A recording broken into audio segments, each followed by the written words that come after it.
Hi, magandang umaga po sa inyong lahat. Today is our One Love a Day event, no? Pero bago po yan, kahit ako excited po sa ating One Love a Day, ako po ay magbibigay pa rin sa inyo, of course, ng first reading of the day at second reading of the day. Depende na lang po kung makakapagbigay ako sa pagod mamaya ng third reading of the day. Ayan. Pero i-wish niyo po tayo ng a successful event, no? Sana po ay maging successful po ang ating event at marami po tayong makilala at mabigyan ng loot bags na at konting tulong, no, na kailangan po nila. No, sana po ay maging masaya po sila at maparamdam po natin ang pagmamahal sa kanila ng ating Panginoon or ng ating Papa Jesus, no, sa pamamagitan po ng pagbibigay sa kanila ng konting tulong. Alam nyo, kahapon po ay nagdagdag pa po tayo ng mga laman ng ating loot bags at salamat po sa Panginoon at tayo po ay makakatulong ulit sa ating street elderly or kahit po hindi ganun katanda, basta po yung alam natin na kailangan ng tulong at ililid tayo sa way na yun, ano?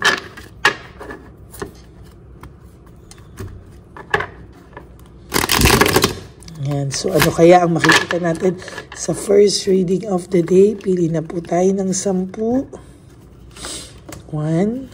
2, 3, 4, 5, 6, 7, 8, 9, and 10. Yan. Pasensya na po kayo. Wala tayo ngayon sa ating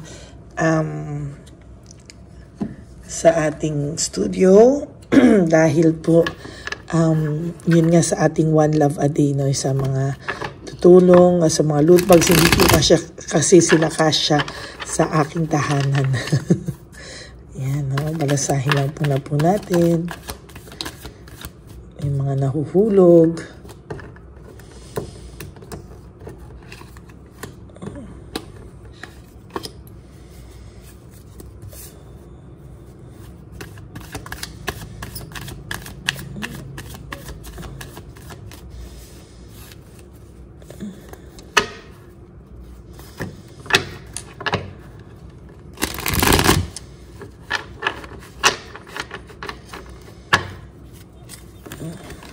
Okay, pili na po tayo ng 10. 1, 2, 3, 4, 5, 6, 7, 8, 9, 10.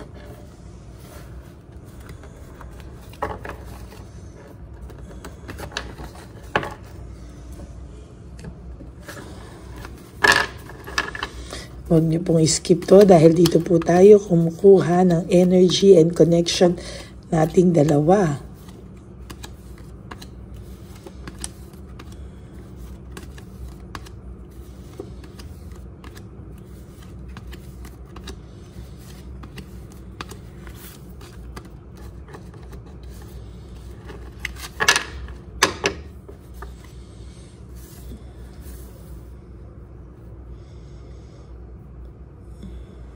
Okay. So nakikita ko po dito ay may emptiness and dependency, impulsive. Ito po yung dalawang nahulog, no? Impulsiveness and unachievable expectations. So nakikita ko po dito ay meron po akong nakikitang kalungkutan, emptiness, no? Maybe dahil sa mga nagawa niyang hindi niya din inaasahan or hindi niya po akalaing magagawa niya din sa iyo, no? There's emptiness and impulsiveness, no? So nakita ko po dito parang nalubog po ito ng nalubog sa impulsive niyang pagsisinungaling, maybe sa mga pinagsasabi niya po sa iyong kasinungalingan, sa kagustuhan na rin po niya na wag mong malaman, sa kagustuhan na rin po niya na sa kagustuhan na rin po niyang wag mong malaman at sa kagustuhan niya na rin pong umiwas, no? Umiwas sa ganitong parang ayaw niya pong malaman mo na ayaw niyang malaman mo, ayaw niyang masaktan ka, pero nagawa niya na po no? Nagawa na po niya. Nalubog siya ng nalubog kasi po hindi niya po sinasadyang saktan ka o takot siyang saktan ka. Pero it's his and her choice, his or her choice. No, parang nalubog po siya sa kasinungalingan kasi po ayaw niya pong malaman mo. Takot din siya na baka masaktan ka niya ng sobra. At na pinapanindigan na lang po niya ito. Sa totoo lang parang napahiya na lang din po siya. There's fear of change. Kaya playing safe siya. Ayaw niya sanang malaman mo yung mga kalokohan niya. Fear of change and playing safe. No? Ayaw niya po sanang malaman mo pero hindi niya na po napigilan. No? So far, sa nakikita ko po, hindi niya po napigilan at talagang doon po siya nag-lead. Na-lead po siya talaga sa pagsisinungaling. Ang dami niya na pong nagawang kasinungalingan. So parang dahil sa dami niya na pong nagawang kasinungalingan ay pinapanindigan na lang po niya ito. No? Sa totoo lang po, sa nakikita ko po ay hindi po niya alam kung ano po ang kanyang mararamdaman. Pero parang wala na po siyang choice kung hindi po panindigan na lang po ang kanyang mga nagawa sa iyo. No? Ay halos mabaliw po siya kakaisip, no? There's this para po siyang mababaliw sa pag-iisip, no? Dahil po nasaktan ka niya, para po siyang for those of you na ginosting, no? Maybe because hindi rin po niya kaya na hindi niya rin po kayang aminin sa iyo in person, hindi niya rin po kaya sa yung sabihin, diretsahan, parang sa kanya po mas gusto na lang niyang hindi kayo mag-usap or panindigan na lang yung pagsisinungaling niya kesa po masaktan ka niya. No? Takot din po siyang masaktan ka, takot din po siyang ihain sa iyo lahat ng katotohanan sa katakutan niya po, no, or sa kanyang anong matakot po, no, na ganyan, no, sana po ay hindi daw po niya ikaw nasaktan. Takot din po siyang saktan ka, pero dahil po sa takot siyang masaktan ka, nalubog na po ito sa kasinungalingan, no. Pero wag ka pong mag-alala because ang buhay niya ngayon ay dissatisfied po siya sa buhay niya and lack of inner joy. Sa totoo lang, no? Wala po akong nakikita dito na masaya siya sa mga pinagagawa niya. Actually, he or she is suffering from the consequences of his or her actions, no? Sa nakikita ko po dito ay patuloy po niyang tinatamo yung kanyang consequences dahil sa matinding nagawa niya po sa iyo, sa totoo lang. Disconnected din po siya, disconnectedness, no? Meron po ako nakikita dito na kahit ano po ang gawin niya, disconnected po siya dun sa bago niyang karelasyon. Dahil hanggang ngayon po, dala-dala niya po yung bigat, no? Mayabang lang po ito, mataas ang pride, mataas ang ego. Pero, deep inside him or her, pag mag-isa na lang siya, alam niya po yung nagawa niya sa iyo, no? Alam niya po na sobra kanyang nasaktan, sobra kanya napagsalitaan ng masasakit at sobra yung rudeness niya sa iyo na kahit siya hindi niya po matanggap na nagawa niya yan sa iyo, pero so far ayan, no, talagang sa nakikita ko dito ay patuloy po siyang masasaktan sa mga susunod na panahon. Yan. No motivation, lack of passion, kaya hindi po siya happy, no? Kaya hindi po siya happy, hindi po siya satisfied, no? Kasi po sa totoo lang po ay malungkot po ito, no? Malungkot po ito sa kanyang mga ginagawa at uninspired po siya, hindi po siya parang kahit na may karelasyon siya, hindi po siya happy, hindi po siya motivated, uninspired siya. Di ba po ang in love very inspired? Siya po ay hindi. Boy, because may guilt po siyang nararamdaman and parang nagkabiglaan lang naman din po, no? Nagkabiglaan lang din po. At so far, nagkabiglaan lang po at hindi niya po inaasahan na ganito yung mangyayari, no? Kaya po yung third party nyo is sobrang selos na selos. There's jealousy, self-centeredness, no? So nakikita ko dito, malungkot din po talaga itong babae, no? O lalaki, no? Talagang selos na selos po ang third party sa iyo, no? Sa totoo lang po, hindi po nila alam na yung relationship po nila is bound to end din, no? It's really bound to end din. At nararamdaman po yan ng third party. Nararamdaman po yan ng third party and so far, kinakaya-kaya lang po nito, no? Pero sa totoo lang po, aaminin ko sa inyo, hindi din po magtatagal ang ganitong klaseng relationship. Quick decision, ang relasyon po nila ay nadaan lang po sa madali ang desisyon, hindi pinag-isipan, nagkabiglaan lang.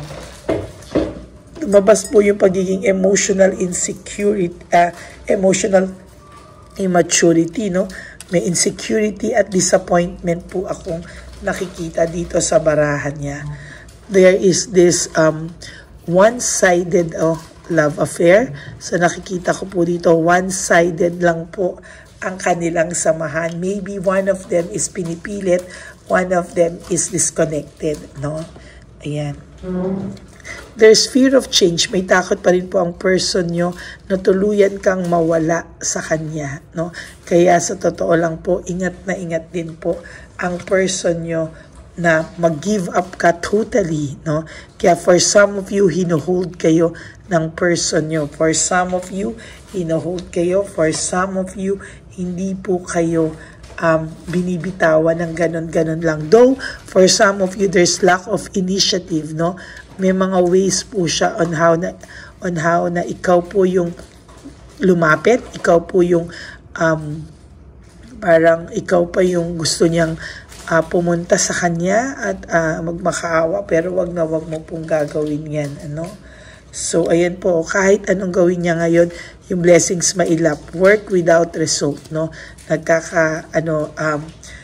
Parang hindi po niya sukat akalain bakit ang ilap daw po sa kanya ng blessings. And somehow, may idea po siya na nakakarma po siya, no? Kasi po, sobra po siyang stress and burnout, no? Nabu-burnout po siya sa mga nangyayari ngayon sa kanya and nadi-discourage din po siyang at nai-insecure. So, for some of you, dinadaan na lang po sa galit, dinadaan na lang po sa pagka-aborido, irritable, or for some of you, pinapalabas na lang na ikaw na lang po ang sinisisi niya. Fatigue and exhausted itong taong ito, no? Over fatigue and exhausted po ang taong ito. Sa totoo lang, lack of resources and very unstable, no? Ang dami na po nitong nalustay or nawalang pera, kaya po medyo unpredictable din yung pasok sa kanya ng resources and very, very unstable po siya sa ngayon, no? Mixed emotions po siya lagi, no? Para po siyang laging may kaba sa dibdib niya, para po siyang laging aligaga, no? Lagi po siyang confused and may pagkabrutal ang kanyang pakiramdam at marami po siyang chaos na kinakaharap sa buhay niya, no? Naging immature tong taong to and rude, no? Sa huling card mo ay kitang-kita ko kung paano ka nasaktan nitong taong ito, no? Sabi ko nga po sa nakikita ko sa cards mo dito, parang pinanindigan na lang nito yung mga kasinungalingan niya for the sake na huwag palabasin na siya yung may kasalanan, ano? Huwag palabasin na para panindigan na lang sa'yo na ikaw yung may kasalanan, na panindigan na lang sa'yo na hindi siya guilty at all. Pero kabaliktaran po lahat yan ng nakikita niya at nararamdaman niya at ang alam niya po ang katotohanan ng kanyang mga ginawa. So that's it for our first reading of the day, ngayong ating One Love a Day, no? Maraming salamat po sa lahat sa inyo na patuloy pong sumusuporta sa ating channel. And for those of you who would like to give me a super thanks for this video, I would really appreciate that and love that from the bottom of my heart. And for those of you who would like to have a private reading with me, you can message me po at Ladyly Elena, that's Ladyly Elena. Nasa dulo po yan ng ating video. Diyan nyo lang po ako makokontak. That's my only official and legit FB account. Ayan. Maraming salamat po sa inyong lahat. And God bless you all. Ang sabi ko nga po sa aking mga ever loyal and solid Lady Elena friends, family, and subscribers is just to live one day at a time. At life is too short, don't make it shorter by stressing yourself from all the pains and heartaches na binigay sa inyo ng kahapon. Just surrender everything to our divine universe and just let go and let God write your life and love story. Ayan. At huwag nyo muna po isipin na yung mga susunod na mga mangyayari sa buhay nyo. Just focus for today. Today po, no? Today lang. No, focus nyo po yan sa inyong mga sarili at mahalin nyo muna po ang inyong mga sarili. Huwag po kayong malungkot. Darating po ang araw na makikita nyo po mismo ang balik ng tadhana sa Kanya. No, sa ngayon po medyo alam ko nasasaktan pa most of you, no? Pero there will come a time, yung hustisya po ay makikita mo po mismo sa iyong mga mata, yan. At masasaksihan mo po. Maraming salamat po sa inyong lahat. God bless you all and I hope you enjoy your Saturday today. Marami po ulit salamat at papakita ko po sa inyo bukas ang ating One Love a Day sa ating first video for tomorrow. Bago po tayo mag-first reading of the day, ay mapapanood nyo po ang ating One Love a Day. Maraming salamat po. Diyan po napupunta ang lahat ng super thanks and donations nyo sa ating channel. Maraming salamat po. May God bless you all and please pray that our One Love a Day will be a successful one for today na marami po tayong matulungan. God bless you all and I love you all from the bottom of my heart. Bye!